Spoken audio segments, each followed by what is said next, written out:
Hello, my name is Joe Smith and I manage the Research Compliance Office at the University of Maryland College Park. I'm Gaye Bugenhagen with the Sociology Department, and I'm a Director of Administrative Services. And I'm Rebecca Hunsaker. I'm the Assistant Director of Research Administration in the College of Behavioral and Social Sciences. And today we're talking about the importance of confidentiality in human subject compensation. The Belmont Report identifies three basic ethical principles that underlie the conduct of research involving human subjects: respect for persons, beneficence, and justice. Institutional or state participant compensation guidelines may limit the research population's willingness to participate in research protocols. Some participants would be unable to participate or receive compensation due to these guidelines, as providing Social Security numbers, names, and addresses may place them at additional risk by identifying them. For example, groups like special forces, undercover police, illegal drug users, and homeless, for example. This violates the basic ethical principle of justice in the Belmont Report, as the risks of the research would then not be distributed evenly across eligible populations. Institutions may track participants by their Social Security number across studies in which they have participated, potentially increasing the risk of a breach of confidentiality. This is especially true for participants who do not have identifiable information collected as a condition of their participation in a research project. Investigators design their projects to minimize risk to participants. In some cases, their risk minimization techniques include designing data collection methods that do not require identifiable participant information. If, when receiving compensation, these participants are then required to provide identifiable information, this contradicts the basic ethical principle of beneficence, which requires minimizing risk to human research participants. Your guidelines may lead to lower participant retention and recruitment rates for studies, leading to potentially skewed or inaccurate results and potentially reducing investigators' ability to publish. In some cases, it has been reported that participants will provide false information as they wish to participate and receive compensation, but do not wish to provide their name, address, or Social Security number. Current thresholds and requirements may place an unnecessary administrative burden on investigators by requiring them to collect information they would not normally request. Moreover, investigators are then required to develop additional measures to further protect confidentiality. This added burden, as well as the potential for skewed or inaccurate results, may hamper your institution's success in acquiring and maintaining research funding. As a research institution, we have a responsibility to maintain and protect a participant's confidentiality throughout the research process. This begins with the IRB protocol review and continues all the way through the final closeout of a research project. The IRB protocol review uses the Belmont Report for its guiding principles. In particular, the board carefully scrutinizes the research protocol to ensure the PI and his or her research staff are taking the necessary steps to protect a participant's confidentiality.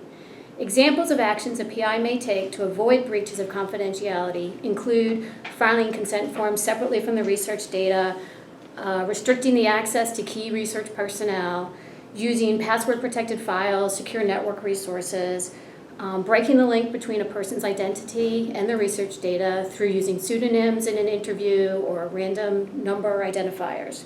The steps taken to protect confidentiality are also spelled out on the consent form that participant signs or verbally agrees to, so they know what we are doing to protect their confidentiality. Most of our human subjects research involves some form of payment as compensation for their time. Specifically, regarding confidentiality and participant payments, we use on our consent form template the following language.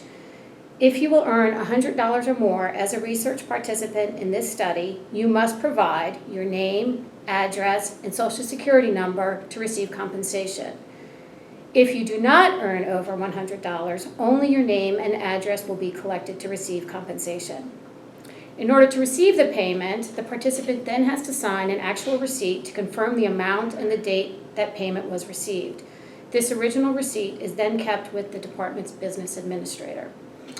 As an IRB member and a department administrator, I'm very excited with the work my colleague Rebecca is doing in regards to participant confidentiality and compensation.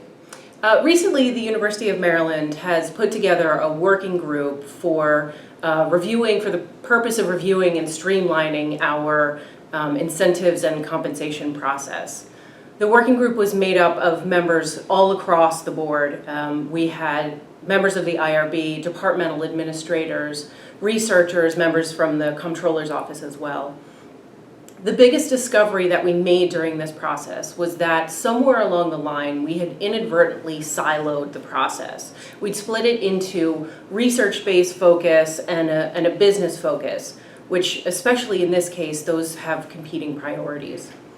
The research, of course, is focused on data collection, but additionally, our researchers are also very aware of the rights of their participants, and especially when it comes to the nature of their participation, keeping both their actual participation confidential and their personal information confidential.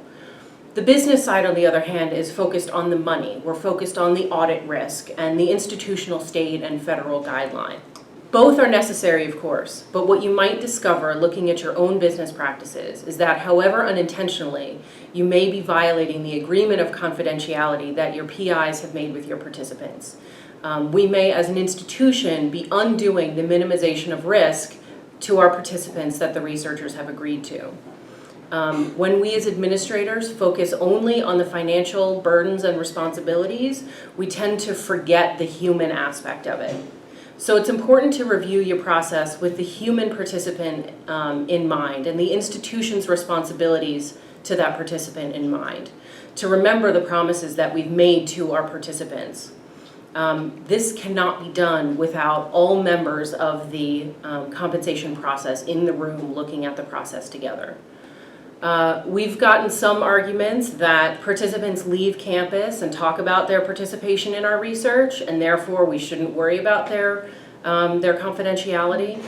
But I would maintain that it is their choice to talk about their participation, and that's not a choice that we should make on their behalf.